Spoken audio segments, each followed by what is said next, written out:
ભૂપેન્દ્ર પટેલ સરકારના તમામ 16 મંત્રીઓએ રાજીનામું આપી દીધું છે। મુખ્યમંત્રી આજે સાંજે રાજ્યપાલને નવા મંત્રીમંડળની યાદી સુપરત કરશે અને શપથ ગ્રહણ સમારોહ આવતીકાલે સવારે 11:30 વાગે મહાત્મા મંદિર ખાતે યોજાશે। રાજ્યપાલ આચાર્ય દેવવ્રત તમામ મંત્રીઓને શપથ લેવડાવશે। ઉલ્લેખનીય છે કે રાજીનામું આપનારા 4 કે 5 મંત્રીઓને ફરીથી બહાલી મળી શકે છે। તેમાંથી કેટલાકને પ્રમોશન પણ મળી શકે છે અને અન્યના પોર્ટફોલિયોમાં ફેરફાર થઈ શકે છે।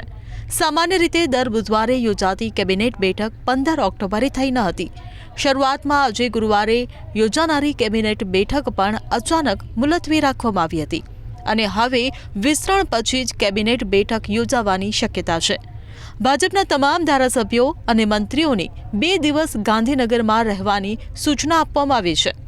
સૂત્રોના જણાવ્યા અનુસાર વર્તમાન સરકારમાં 11 મંત્રીઓને દૂર કરવામાં આવી શકે છે।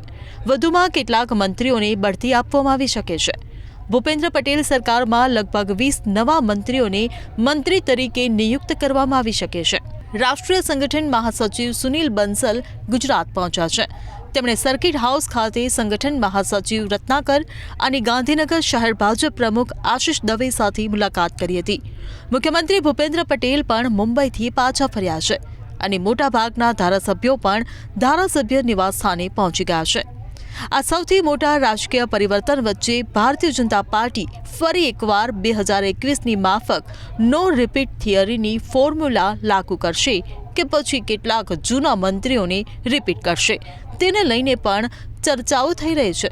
સૂત્રોના જણાવ્યા પ્રમાણે મોટાભાગના વર્તમાન મંત્રીઓને આ વખતે પડતા મૂકવામાં આવશે કે પછી કેટલાક મંત્રીઓનો મંત્રીમંડળમાં ફરી સમાવેશ કરી તેમનું ખાતું કે પદ અપગ્રેડ કરવામાં આવે તેવી પણ શક્યતા છે। શપથવિધિ સમારંભ પૂર્ણ થયા બાદ તરત જ મુખ્યમંત્રી ભૂપેન્દ્ર પટેલની અધ્યક્ષતામાં નવી કેબિનેટની પ્રથમ બેઠક પણ યોજાશે। ગુજરાતના રાજકીય ઇતિહાસમાં આ એક મોટો અને મહત્વનો ફેરફાર છે જેના પર સમગ્ર દેશની નજર છે।